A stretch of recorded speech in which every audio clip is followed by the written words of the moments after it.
শোনাচ্ছেন এখন দাদা পুলক বন্দ্যোপাধ্যায়ের কথা,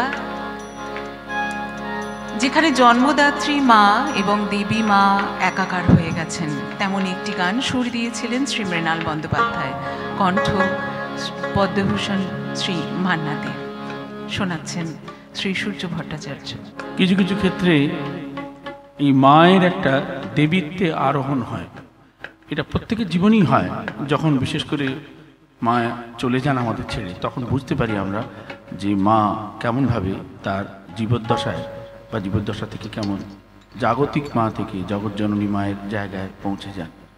সেই গানটাই সেইভাবেই কিন্তু এবং আমার গুরু মান্না দে তিনি কিন্তু তার মাকে খুব ভক্তি করতেন, মাকে না বলে কোনো কাজ করতেন না, এবং মার কথা প্রত্যেক ক্লাসে বলতেন এবং মার কথা বলতে গিয়ে তার চোখ জলে ভরে উঠত, ভীষণ ভালোবাসতেন।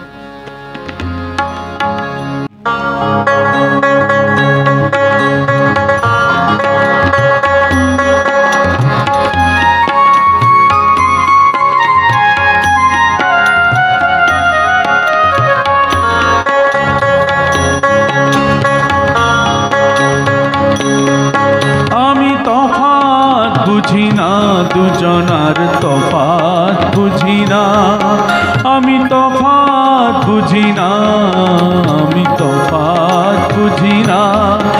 আমার জন্মদাত্রী মাই আমার ঠাকুর ঘরের মা, আমি তফাৎ বুঝি না, দুজনার তফাৎ বুঝি না।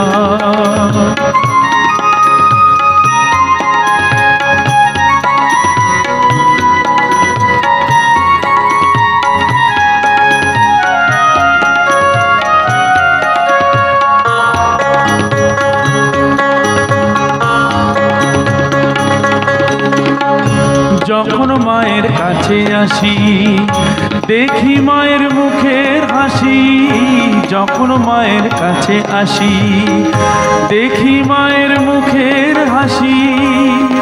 আমার দু চোখ দেখে দুটি মা নয়, দু চোখ দেখে দুটি মা নয়, একটি মায়ের একই প্রতিমা। আমি তফাৎ বুঝি না, দুজনার তফাৎ বুঝি না। আমার জন্মদাত্রী মাই আমার ঠাকুর ঘরের মা, আমি তফাৎ বুঝি না, দুজনার তফাৎ বুঝি না।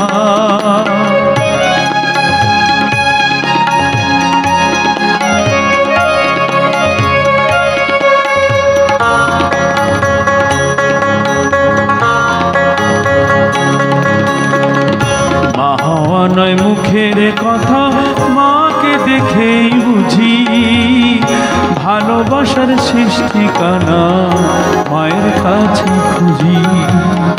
মা হওয়া নয় মুখের কথা মাকে দেখেই বুঝি, ভালোবাসার শেষ ঠিকানা মায়ের কাছে খুঁজি। মা কখনো হয় কি দুভাগ, ভিন্ন কি হয় মায়ের সোহাগ। মা কখনো হয় কি দুভাগ, ভিন্ন কি হয় মায়ের সোহাগ। আমার মানবী মা দেবী মায়ের, মানবী মা দেবী মায়ের হৃদয়ে যে একই করুণা।